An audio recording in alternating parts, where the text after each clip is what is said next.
amigo, querido professor, aluno da Escola Sabatina, seja mais uma vez bem-vindo ao estudo da nossa lição, cujo tema é o livro do profeta Daniel.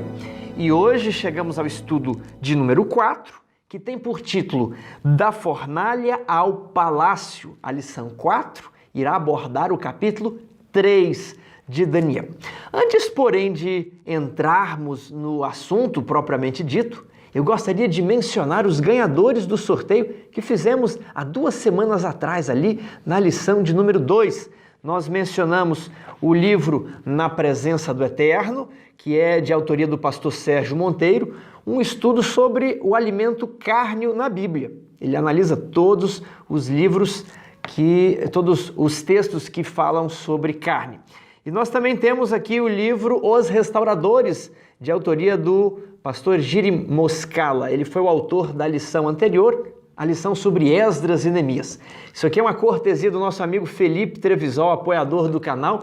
E nós sorteamos esse livro aqui, você deve se lembrar, lá na lição de Esdras. Só que as pessoas nunca entraram em contato, né? Escreveram ali que gostariam de ganhar, mas tentei contatá-las, não consegui. Sorteamos de novo. Então, veja aí na tela os ganhadores. Ana Maria Silva ganhou Na Presença do Eterno. Mariana Fonseca ganhou outro Na Presença do Eterno. Elas já entraram em contato e eu vou enviar o material para elas em breve. O Daniel de Freitas ganhou um Restauradores, que é esse aqui. E o Joatson também ganhou um Restauradores. E nós vamos brindar uma pessoa que está aqui assistindo também, que ele é intitulado aqui Família Gospel, e a pedido de vocês, nós decidimos dar um livro, O Grande Conflito, para ele. Ele diz que está aprendendo bastante a Bíblia, ele não pertence à Igreja Adventista, mas está gostando muito dos estudos.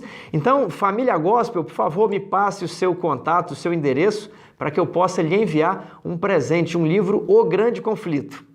Bem, sem mais delongas, vamos ao estudo da nossa lição. Na parte de sábado, há um texto muito bonito e eu vou ler um trecho.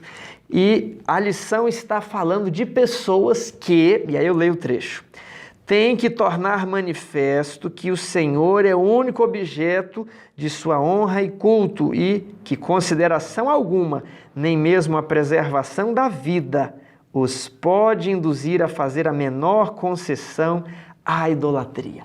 Antes morrer do que pecar é a letra da música. Então, a lição desta semana vai trazer a experiência de pessoas que foram muito corajosas, que tiveram muita fé. O que acontece? Você lembra que na lição anterior nós estudamos sobre uma estátua. E essa estátua, como você vê no slide, ela era composta de vários metais. Apenas a cabeça era de ouro. E a cabeça representava o reino da Babilônia. E o rei mais proeminente de Babilônia era Nabucodonosor. Então Daniel disse, tu és a cabeça de ouro. E aquele rei teve uma experiência mais próxima de Deus, depois daquela revelação, depois do contato com Daniel e seus amigos. Eles ali serviam na corte, eram homens sábios, mais doutos que todos os outros sábios da Babilônia. Mas passado um tempo, o orgulho cresceu no coração de Nabucodonosor e ele não aceitava o fato revelado no sonho do capítulo 2. Qual o fato? De que os reinos terrestres são transitórios e que eles passam, e que um dia terminaria o reino de Babilônia, representado pela cabeça de ouro, e se levantaria o reino representado pelo peito de prata. Então Nabucodonosor decidiu fazer uma estátua, um obelisco, uma imagem. Talvez o autor da lição coloca ali aproximadamente 20 anos depois, ele levanta essa imagem. E essa imagem, diferentemente da estátua do capítulo 2, ela era inteiramente de ouro, da cabeça aos pés. E a parte de domingo, que tem por título Estátua de Ouro, ela quer justamente trazer uma explicação. Qual é o sentido disso? Isso aqui não está explicado, com todas as palavras no texto bíblico. Então, aqui a explicação você percebe no slide, olha. A estátua do capítulo 2 representa a transitoriedade dos reinos terrestres. A Babilônia de Nabucodonosor, representada pela cabeça de ouro, em um dado momento ela passaria e seu lugar seria tomado pelo peito de prata. E já a imagem de Daniel 3 representa a eternidade de Babilônia. É um desafio a Deus, é o homem querendo prevalecer sobre a soberania divina. Não haveria outro reino para substituir Babilônia, muito menos uma pedra a eliminar todos os reinos terrestres. E aqui é a ideia de Nabucodonosor. Eu não sou apenas a cabeça de ouro, eu sou a cabeça, o peito, o quadril, as pernas, os pés, e o meu reino será fundado para sempre. O meu reino subsistirá para sempre, não haverá quem o derrote. Babilônia tinha ali as suas muralhas, estava assentada sobre muitas águas, né? Realmente era uma cidade inexpugnável, indestrutível. Assim Nabucodonosor pensava. E aqui, olha, como evitar cair, ainda que de modo sutil, na mesma armadilha em que Nabucodonosor caiu? Nós temos de lembrar da maldição lançada sobre Adão e sobre toda a humanidade. Tu és pó e ao pó tornarás. Sempre lembre-se disso quando você quiser se apegar a alguma realização, a algum título, a alguma empreitada, ao tamanho da sua empresa, ao seu grande e importante cargo. Tu és pó e ao pó tornarás. Nós precisamos nos firmar sobre a pedra que é eterna e a única maneira de nós não tornarmos ao pó, ou se tornarmos, ressuscitarmos e vivermos para sempre. O chamado à adoração é a parte de segunda-feira. Leia Daniel 3 e Apocalipse 13. Quais os paralelos podemos ver entre o que aconteceu no tempo de Daniel e o que acontecerá no futuro? E aqui nós vamos fazer uma explanação um pouco mais detalhada para você, a fim de que você compreenda o link, a conexão entre o livro de Daniel e o livro de Apocalipse, principalmente entre o capítulo 3 de Daniel e o capítulo 13 de Apocalipse. Nós precisamos ter uma visão panorâmica de toda a Bíblia acerca da cidade de Babilônia. Então, vejamos aqui, Daniel 3, os hebreus estavam lá em Babilônia, uma cidade cortada pelo rio Eufrates, muito bonita, e que foi edificada ao redor das ruínas da Torre de Babel, cuja história é relatada em Gênesis 11. Lembra lá da Torre de Babel? Que quando Deus mandou os descendentes de Noé se espalharem pela terra, eles disseram, não, nós não vamos nos espalhar, nós vamos construir uma torre que vai chegar até os céus. E quando Deus quiser destruir a terra de novo, nós vamos subir a torre e falar, Senhor, olha aqui, estamos no alto da nossa torre e não vamos morrer afogados. Nós vamos viver a nossa maneira, nós vamos obedecer às nossas leis, nós vamos fazer conforme ordena o nosso coração. E o Senhor não tem nada a ver com isso. Nós vamos pecar e vamos viver. Nós não retornaremos ao pó, viveremos séculos por séculos, porque eles realmente tinham uma vitalidade incrível. Então Deus, de um modo bem simples, confundiu as línguas dos construtores de Babel e os espalhou por toda a terra. De um modo bem simples, Deus mostrou como Ele é maior, mais forte, mais sábio que o homem. Mas então fica a ideia de Babel. Babel é aqueles que quiseram desafiar a Deus. Eles demonstraram claramente a rebelião contra o governo divino. Então nós temos Babilônia em Gênesis 11 e Babilônia literal, uma cidade, realmente um local geográfico em Daniel capítulo 3. Tiago, mas em Gênesis fala Babel, o que significa Babel? Em hebraico você tem lá Bavel, é um bet, um vet e um lamed. Então, Babel significa porta de Deus, a partícula El sempre ali ligado com a divindade. Daniel, Deus é meu juiz. E Babilônia não está ali no hebraico no livro de Daniel. Ali você tem Bavel, da mesma maneira que em Gênesis 11. Nós chamamos Babilônia por ser um nome grego, né, que estamos acostumados, mas a palavra no hebraico sempre é a mesma. Então, nós temos a continuação, a continuidade de um povo rebelde. Essa é a ideia da Babilônia literal. Sabendo que a Babilônia literal simboliza, então, todas as forças de oposição a Deus, o Apocalipse utiliza a palavra Babilônia para descrever o poder que nos fins dos tempos vai mostrar rebelião, vai mostrar oposição, vai mostrar contrariedade à lei de Deus. Então nós temos aqui, Babilônia sendo representada por uma mulher que está sobre uma besta.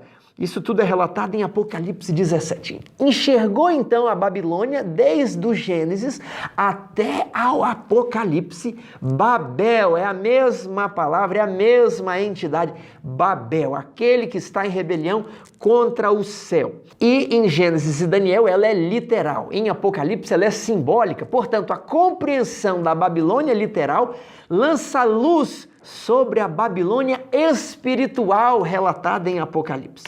Veja essa tabela entre a Babilônia física dos dias de Daniel e a Babilônia espiritual do livro do Apocalipse. Olha, Jeremias diz que ela habita sobre muitas águas.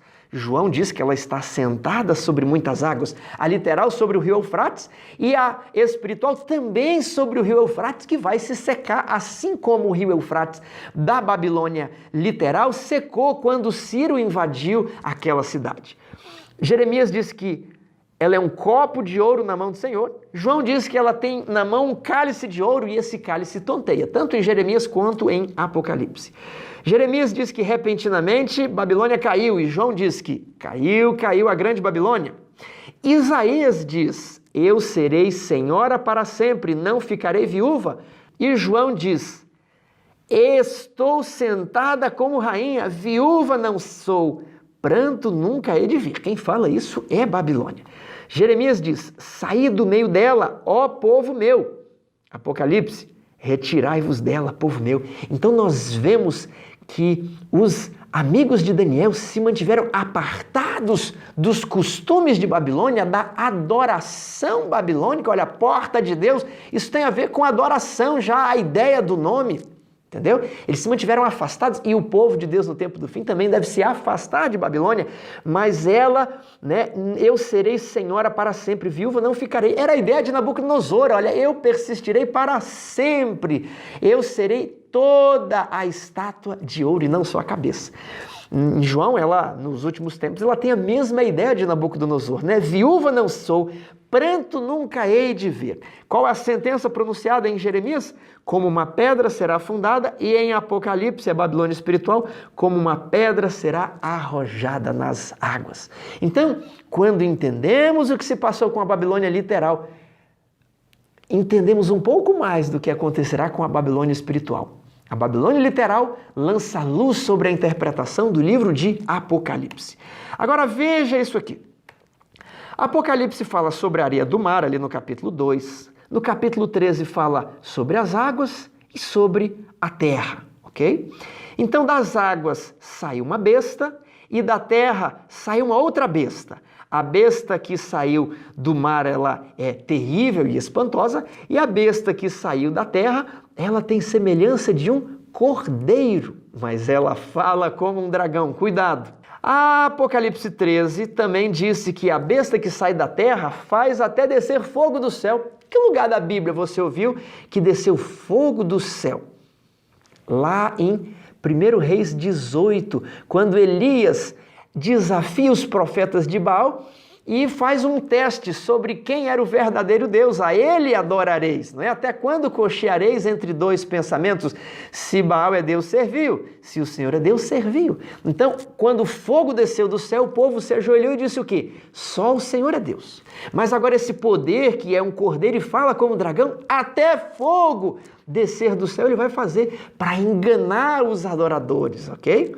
Para confundir as mentes, para que eles adorem.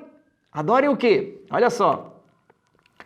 Foi levantada, foi feita uma imagem à besta. E essa imagem ela fica aqui, ó, junto com esse cordeiro.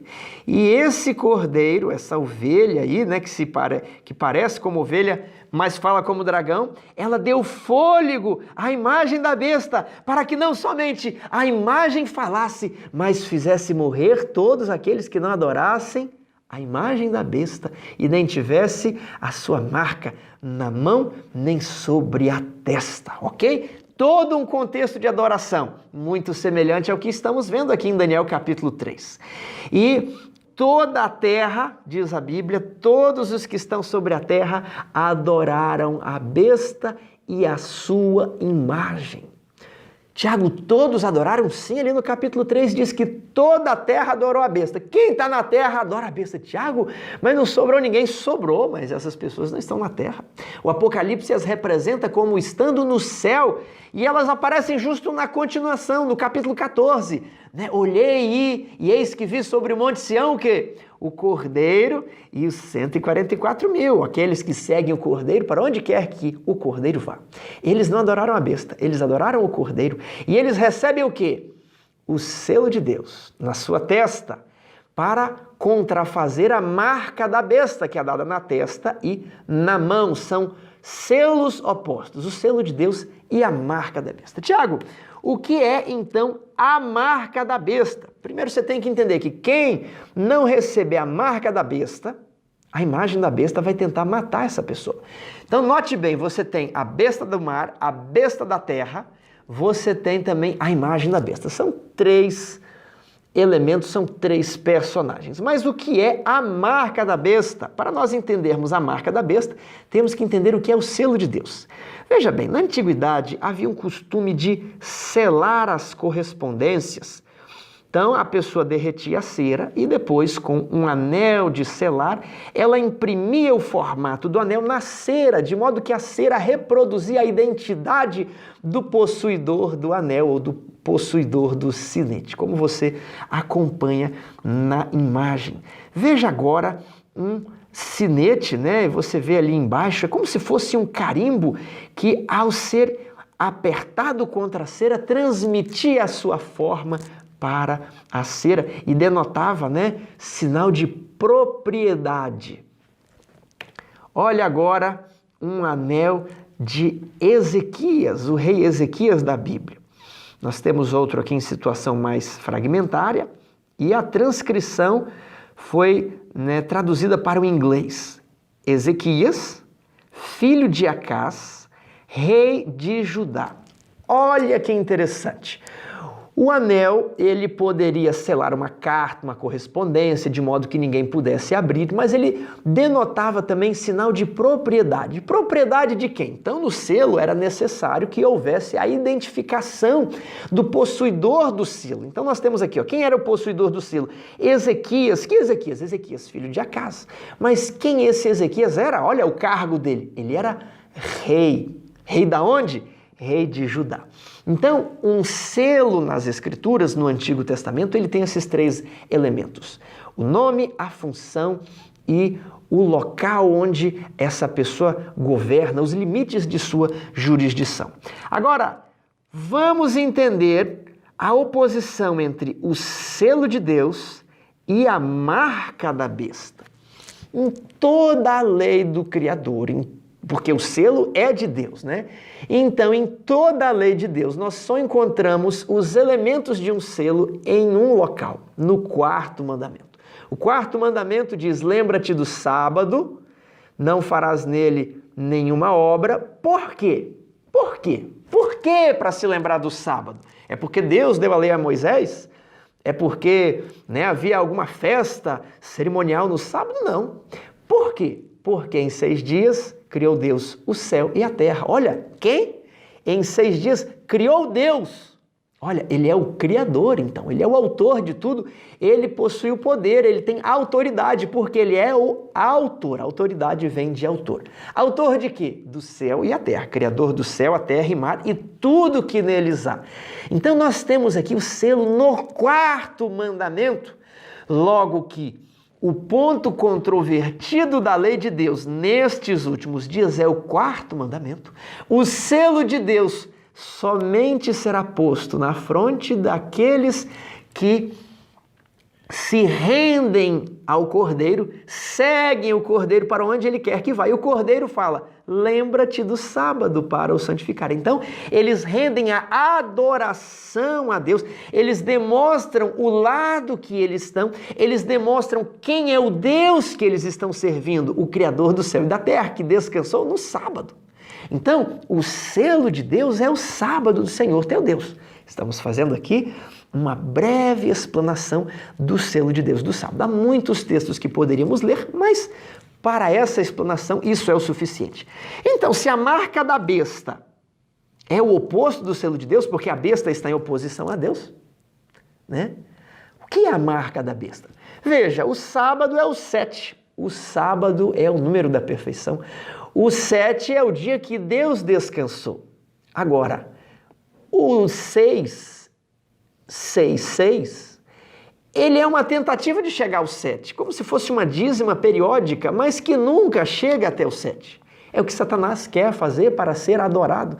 Ele sempre quer se aproximar o máximo de Deus, mas ele nunca será igual a Deus.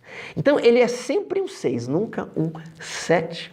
Agora, Apocalipse 13 diz também que a marca da besta é 666, é um número de homem. Que dia que o homem foi criado? No dia 6. Mas qual é o dia que Deus descansou, colocou na lei para ser guardado? E justamente nesse mandamento temos aqui o selo com a autoridade, o nome e os limites da jurisdição. É o quarto mandamento, é o sábado. Agora, se a marca da besta é o número de homem, qual é o dia estabelecido pelo homem para ser guardado? É o domingo. Você está vendo que isso aqui é muito fácil, não existe grandes mistérios. É o número do homem. Qual que é o dia que o homem disse que era para ser guardado? Qual que é o dia que a besta fez para ser guardado? É o domingo. Então, no final dos tempos, quando a guarda do domingo se tornar obrigatória, aí a marca da besta será aplicada aos que resistem ao mandamento de Deus e insistem em prestarem culto no domingo. Eles não estão prestando culto a Deus, estão prestando culto à besta, porque os adoradores, os verdadeiros adoradores, que não cocheiam entre dois pensamentos, eles vão prestar culto a Deus no 7º dia da semana. Então, nós temos um chamado à adoração. Por isso que nós fizemos aqui essa digressão, essa conexão com o livro do Apocalipse, para você entender que existe aqui um paralelo muito grande. Não é uma alegoria de Daniel, não. Esses elementos, eles estão em Apocalipse 13. Veja só, em Daniel capítulo 3, nós temos uma imagem de ouro. Ela não é a estátua que Deus revelou para Nabucodonosor, ela é toda de ouro. E lá em Apocalipse nós temos uma imagem da besta. Lá em Daniel havia uma ordem para adorar a imagem. Lá no Apocalipse diz que no futuro haverá uma ordem para adorar a imagem da besta. Tiago, o que é a imagem da besta? Cuidado, a imagem da besta não é a besta. A besta que sobe do mar, ela subiu lá na Europa, ela é identificada como o papado. Já a imagem da besta que vai se formar, que está em formação, por ser uma imagem, ela tem que repetir o que o papado fez no seu período de governo de 1260 anos, durante aí a Idade Média. Havia uma união religiosa com o poder político. Então, se a besta que sobe da terra é os Estados Unidos, e nós temos um protestantismo que rende homenagem à besta por meio de 2 erros, a guarda do domingo e a imortalidade da alma. Quando o protestantismo apostatado, que não mais segue a luz que foi revelada na palavra de Deus, se unir ao poder político dos Estados Unidos, ok? Uma repetição do que aconteceu na Idade Média. Aí nós temos a imagem da besta. Então ela é a união de um poder político com as igrejas, com o poder religioso. E aí ela vai fazer o quê? Um decreto. Um decreto como é uma lei federal lá no parlamento americano. Quando essa lei for promulgada, aí temos o decreto de que fala Apocalipse capítulo 13. Então olha só, lá em Daniel havia um decreto de morte para quem não adorasse a imagem. E haverá no futuro um decreto de morte para quem não adorar a imagem da besta. Um contexto é de adoração. A parte segunda é um chamado à adoração. Então, a adoração em qual dia? No domingo. Isso aqui vai estar no centro de tudo, porque o mandamento controvertido é um só. É o sábado, é o dia de adoração. Então veja aqui o que a lição comunica no segundo parágrafo. Hoje somos bombardeados por apelos para que adotemos novos estilos de vida, novas ideologias, abandonemos nosso compromisso com a autoridade de Deus expressa em sua palavra e rendamos nossa lealdade aos sucessores contemporâneos do Império Babilônico. Talvez você pense, olha, eu não faço parte do complexo de Babilônia, mas será que o seu estilo de música é o estilo de música lá de Babilônia? Porque existe música em Babilônia. Existia música para adoração aqui no capítulo 3, e no capítulo 18 diz assim: nunca jamais haverá música em ti, Babilônia, porque você foi lançada no mar e juntamente com a sua música, nunca mais haverá som de flauta em ti, porque a música de Babilônia, ela está intimamente ligada à adoração. Então, o tipo de música que você decide ouvir ou adorar a Deus, isso está relacionado ao Deus que você procura adorar. Da mesma maneira que Deus escolheu um dia para ser guardado, para que você o adore naquele dia, Ele também escolheu um estilo de música, um padrão de música, pelo qual Ele quer ser adorado. Então não adianta você falar assim, eu vou fazer o meu sábado em algum dia da semana, isso é só uma questão de dia, Deus olha o coração, né? Eu vou adorar aqui Deus no domingo, e Deus sabe que eu estou sendo sincero, domingo é o meu melhor dia para adorar. Então, como isso não vale, também não vale falar, olha, eu vou adorar a Deus com essa música, com isso aqui, né? Porque Ele olha o meu coração, Ele sabe que eu quero adorá-lo desse jeito. Então, é a mesma coisa. Okay? Então, não tem só música. Existe a questão de usos e costumes. Os seus usos e costumes representam uma adoração a Deus. A sua vida representa uma adoração a Deus, porque você está testificando do caráter a quem você atribui culto, da mesma forma como os 3 hebreus testificaram daqueles a quem ele adorava. Então, cuidado, meu amigo, para a gente ter saído de Babilônia, mas estar com os princípios de Babilônia dentro de nós. Vamos aqui avançar para a prova de fogo. Veja aí, todas as pessoas se ajoelharam quando a música tocou. Então, a estátua foi levantada, Nabucodonosor disse, olha, vai tocar uma música, todos precisam se ajoelhar. Quem não se ajoelhar vai ser lançado na fornalha ardente. Os 3 hebreus ficaram de pé. Eu fico pensando, a imagem deve ter sido impressionante, porque quando todo mundo ajoelha, você aparece proeminente. Será que eles não podiam ter racionalizado? Eu vou amarrar o meu cadarço aqui bem na hora, né? Puxa, rapaz, me deu uma tonteira, eu decidi sentar aqui. Eles não ajoelharam, só sentaram. Mas eles não poderiam adotar uma atitude dúbio, neutra. A neutralidade em momentos de crise é para Deus sinônimo de alta traição. Eles precisavam demonstrar o lado que estavam. E eles falaram que não vamos nos ajoelhar diante dos deuses de Nabucodonosor. E agora apareceram uns homens que disseram assim, há uns homens judeus, Nabucodonosor, os quais constituíste sobre os negócios da província de Babilônia, Sadraque, Mesaque e Abednego. Estes homens, ó rei, não fizeram caso de ti. A teus deuses não servem, nem adoram a estátua de ouro que levantaste. Meu querido amigo, você sempre vai ter um Tobias, um Sambalate e um Gesem do seu lado. Sempre haverá alguém jogando pedra no muro que você pretende construir, no muro que Deus pediu para você construir. Então, fique tranquilo, você não precisa se preocupar, as provas vão vir, vimos isso no trimestre inteiro, no trimestre anterior.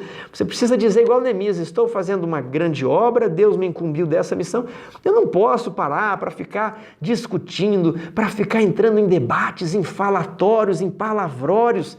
Precisamos erguer os muros que representam a lei de Deus. A lei de Deus precisa ser levantada, a brecha feita na lei de Deus precisa ser tapada. Então temos uma grande obra para fazer.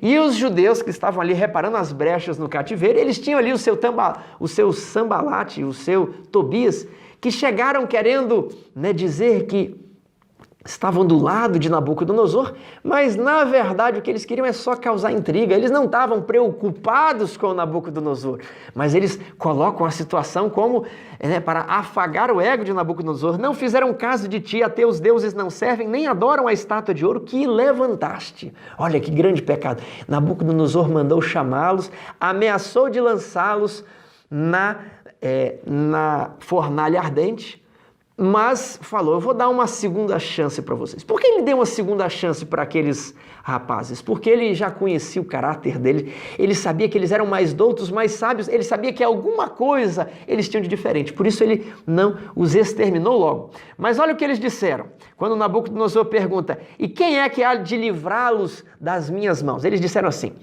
quanto a isso, não necessitamos de te responder.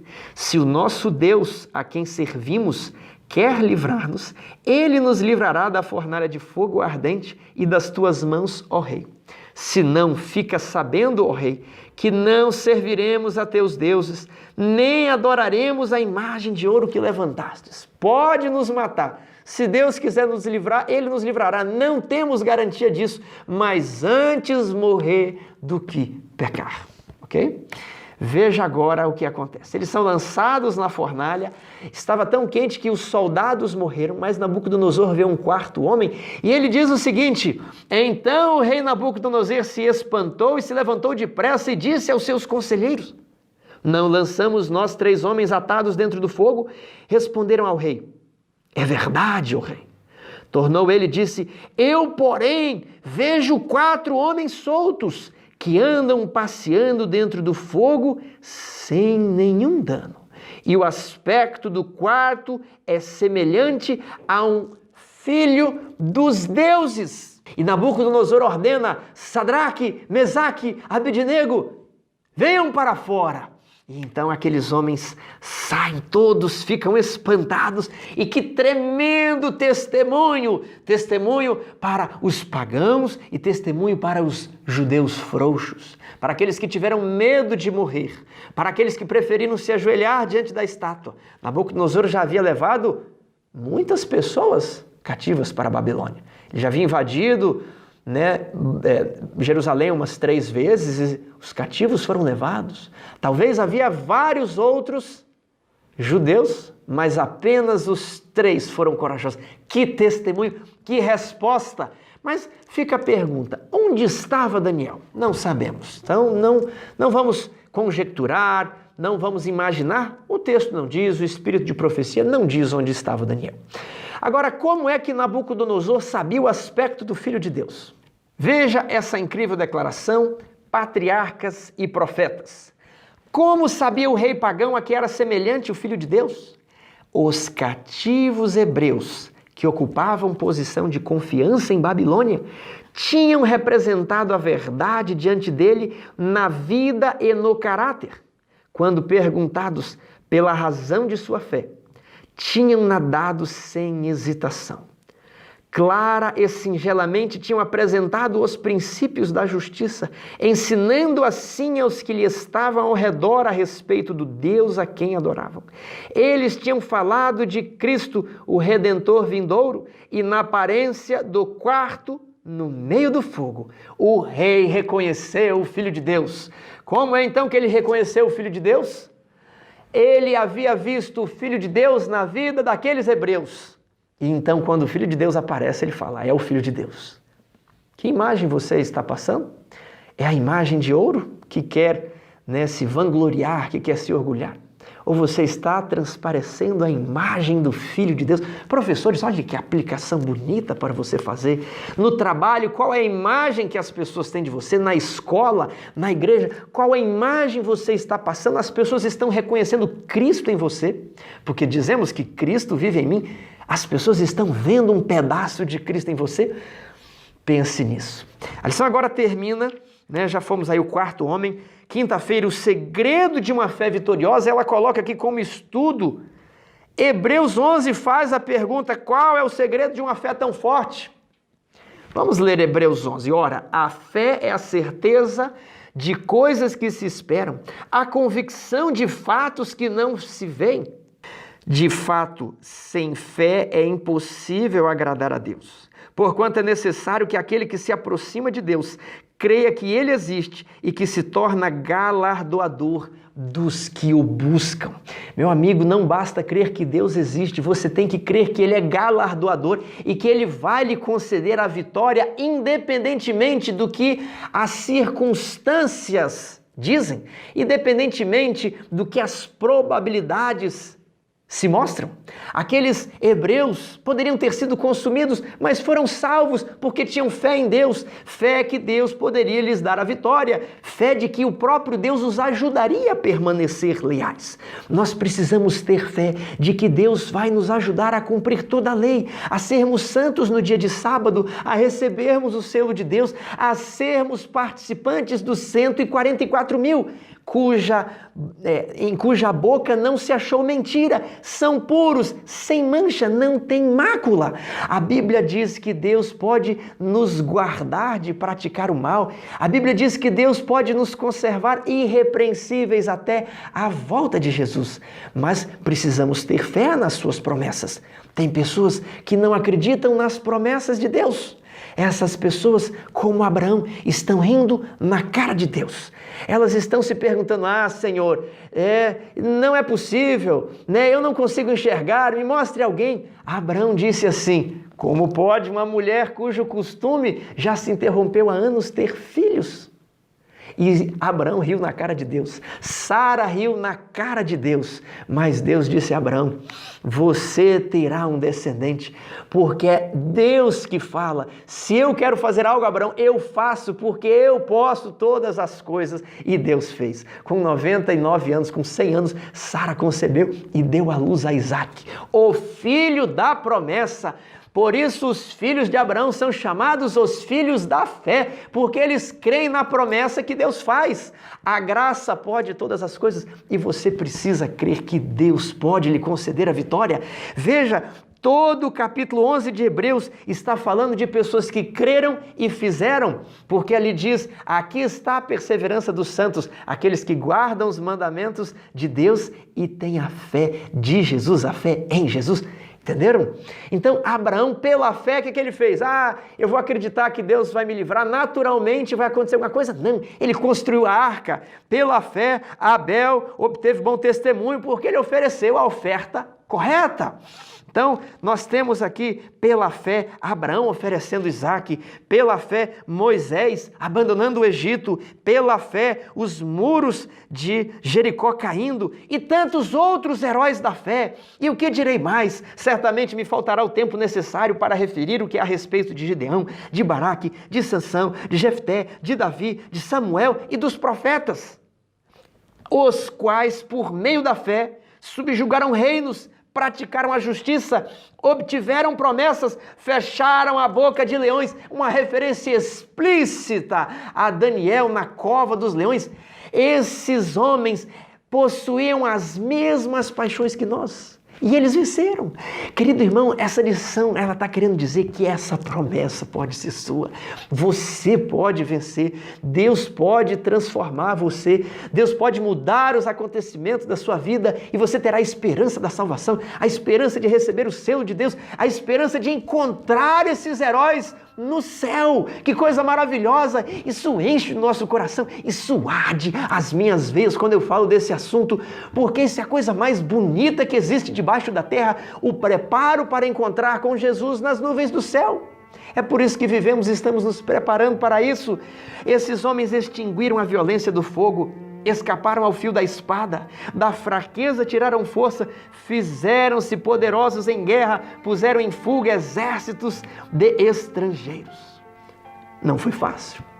Alguns foram torturados, não aceitando o seu resgate para obterem superior ressurreição. Outros, por sua vez, passaram pela prova de escárnios e açoites. Sim, até de algemas e prisões. Foram apedrejados, provados, cerrados pelo meio, mortos a fio de espada. Andaram peregrinos, vestidos de peles de ovelhas e de cabras, necessitados, afligidos, maltratados, homens dos quais o mundo não era digno. errantes pelos desertos, pelos montes, pelas covas, pelos antros da terra. Como é que o autor conclui? Ora, todos estes obtiveram bom testemunho por sua fé.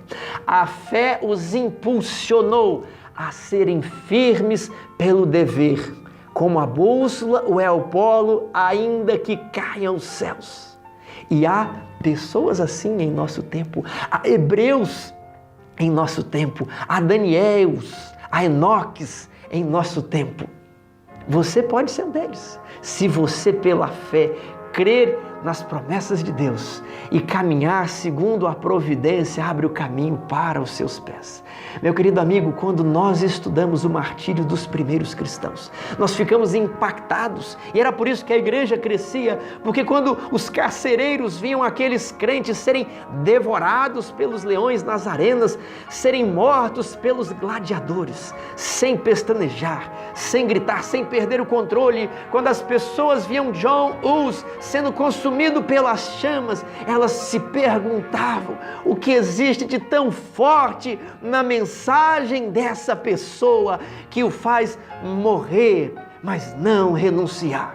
O que existe de tão puro, de tão precioso, que faz essas pessoas cantarem enquanto são queimadas, alguns sem serem amarrados à estaca.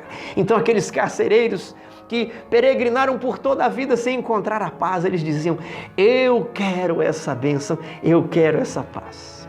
Meu querido amigo, ela pode ser sua se você decidir adorar a Deus, se você decidir entregar tudo a Deus. Essa é a nossa mensagem. Que Deus os abençoe.